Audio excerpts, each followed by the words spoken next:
राज्य में मरीजों से ज़्यादा यहाँ के अस्पताल बीमार हैं। आप किससे उम्मीद करेंगे जब पूरा सिस्टम ही लाचार और बेकार है। आपकी औकात क्या है? आप एक चट्टी की बराबर है। आपको मसल कर भी मारेंगे और आपको उड़ाकर भी जैसे मर होगा वैसे मारेंगे।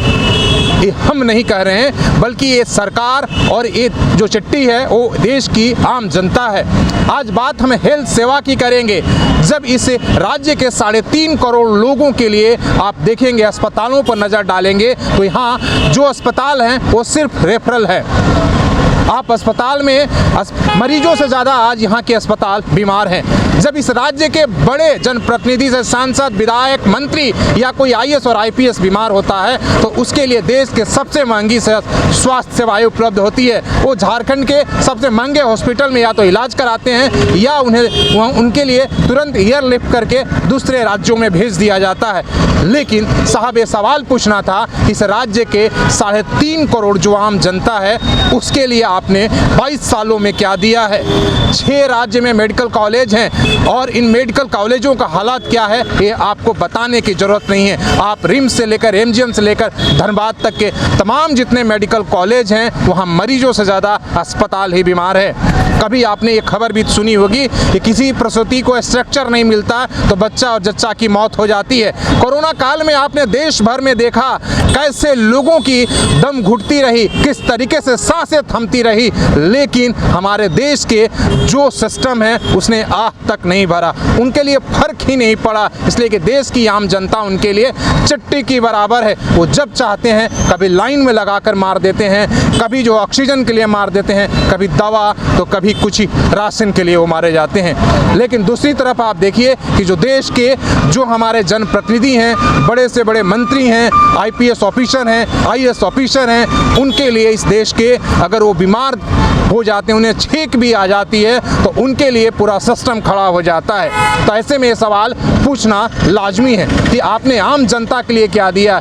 ये जो बीमारू मेडिकल हॉस्पिटल्स या सदर हॉस्पिटल या PSC या कम्युनिटी सेंटर हेल्थ जहां डॉक्टर नहीं होते हैं और लोग सुबह से शाम तक वहां पहुंचते हैं, अगर आप आंकड़े डालेंगे इस देश में और इस राज्य में अगर डालेंगे तो आपको यह आश्चर्यचकित होता है कि हज़ारों की संख्या में एक डॉक्टर भी उपलब्ध नहीं है। सरकारी अस्पतालों से आप लोगों की इस तरीके से भरोसा उठ गया है जिस तरीके से सरकारी शिक्षा व्यवस्था से।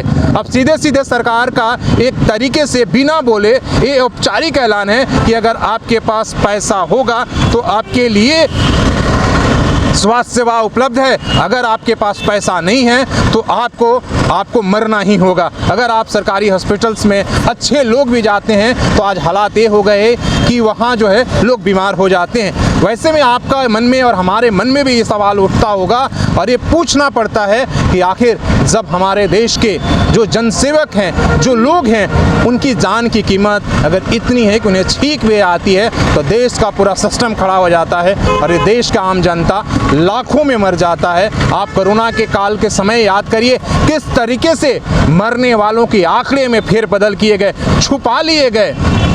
क्या ये इस देश के जनप्रतिनिधियों के साथ ऐसा व्यवहार होता है? क्या इस देश के ब्यूरोक्रेट के साथ ऐसा व्यवहार हो रहा है? नहीं, उनके लिए तो इस देश के सबसे महंगी जो स्वास्थ्य व्यवस्था है वो उपलब्ध कराई जा रही है। तो आखिर इस देश की जनता जो इस राज्य की जो जनता है सिर्फ क्या वोट देने के लिए, सिर्फ गिनती के लिए है या उसके लिए भी ये सुविधाएं उपलब्ध होनी चाहिए? लेकिन ऐसे में सवाल होता है कि अगर इतनी हिम्मत सरकारों के पास आती है, अगर सिस्टम के पास आती है कि वो जनता के प्रति इतने असंवेदनशील हो जाते हैं तो क्यों आती है? क्योंकि इस देश की जनता और इस राज्य की जनता की वजह से। इसलिए कि आज तो चुनाव में मैनिफेस्टो में भी जो पार्टियां हैं उनके मैनिफेस्टो से स्वास्थ्य और शिक्षा, जैसे कि हम आपको बेहतर स्वास्थ्य देंगे, बेहतर शिक्षा देंगे, ऐसे वादे भी गायब हो चुके हैं। वादे कितने पूरे हो? वादे भी सिर्फ इमोशनल और लड़ाने वाले हैं कि हम आएंगे तो इस जाति को इतने आरक्षण दे देंगे, हम आएंगे तो आपको ये बना देंगे, सिर्फ यहाँ तक सीमित है। तो वैसे में क्यों कोई पूछेगा कि आखिर स्वास्थ्य और शिक्षा की बात ही क्यों करेगा?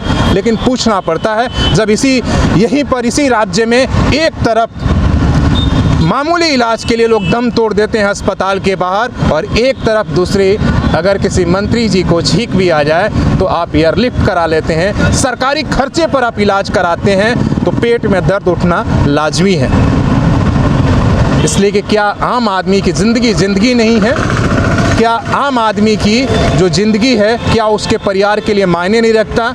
और मंत्री जी की ज़िंदगी और स्वास्थ्य मंत्री जी की ज़िंदगी हो, चाहे इस देश के ब्यूरोक्रेट की ज़िंदगी हो, वो क्या इस देश के लिए बहुत ज़्यादा अगर मायने रखता है तो आम आदमी के क्यों नहीं? ये सवाल पूछना पड़ता है।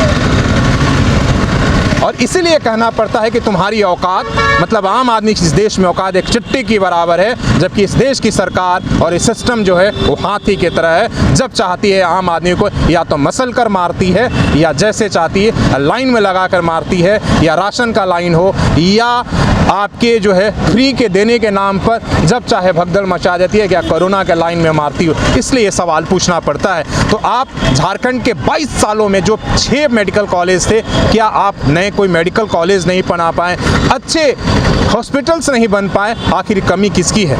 ये सवाल पूछना होगा। ये सवाल उठता है इसलिए कि आए दिन जब अखबारों में आप देखते हैं कि छोटे छोटे बातें पर एक्सीडेंट होता है या कोई भी घटना होती है, लोगों की जान चली जाती है और सरकारों को शर्म तक नहीं आती है। तो ये सवाल पूछना पड़ता है। अपने सहयोगी आकाश के साथ शशि भूषण, कुशल संवाद न्यूज़ झारखंड।